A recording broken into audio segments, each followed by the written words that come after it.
Well, hey everybody, thanks for joining us today for Daily Hope. My name's Nate. I'm on the team here at North Coast, and today we are reading from Ezekiel 45. And Ezekiel presents this vision or this picture he has of future Israel, Israel restored. And some of the topics that pop up in his vision. One is the land that God has given to the Israelites, equally distributed amongst all people. Proper gifts and offerings being given back to God to honor God. The festivals and celebrations that should be practiced as the Israelite people. And the one I really want to focus on is honesty and integrity. The Israelites have been given so much, and how do they deal with one another and with God in honesty and integrity? And so I want to read from Ezekiel 45, starting in verse 9. It says this: "This is what the sovereign Lord says. You have gone far enough, princes of Israel. Give up your violence and oppression and do what is just and right. Stop dispossessing my people, declares the sovereign Lord. You are to use accurate scales and an accurate ephah and accurate bath."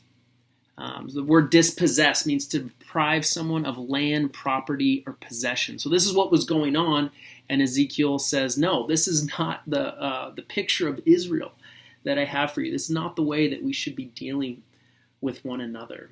And so he presents this picture and says we should be dealing with what God has given us with honesty and integrity. He's talking specifically to the priests here, and he says you have this responsibility.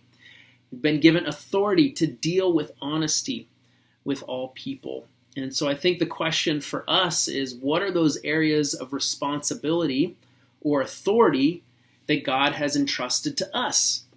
What are those different areas, and are we living from a place of honesty and integrity in all of those areas?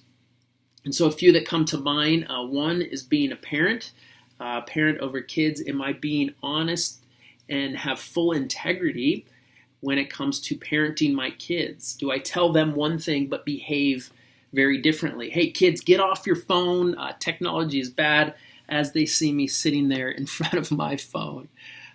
Do I have full honesty and integrity in the relationships with my kids? Another one is married folks, people with a spouse.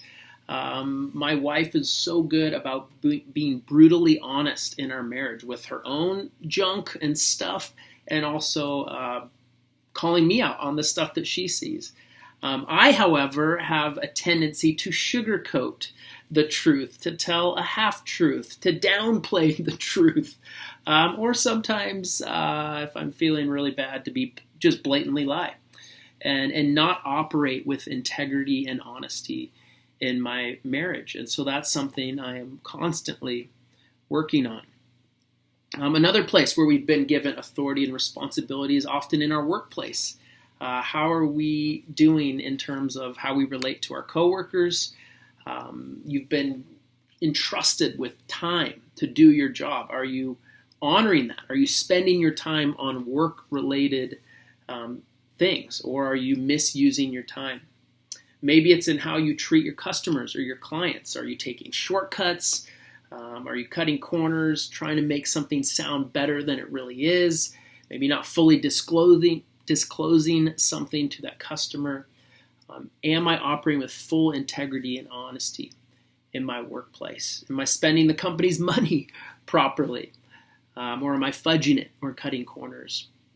And so I think today, as we reflect on this passage from Ezekiel 45, be thinking, what areas of my life, what areas of your life do I need to deal in more honesty, in more integrity, be blatantly honest, and begin to ask God to reveal that to you. And once he does, begin to practice that and begin to live that out. That's the vision that God has, not only for Israel, but for our lives.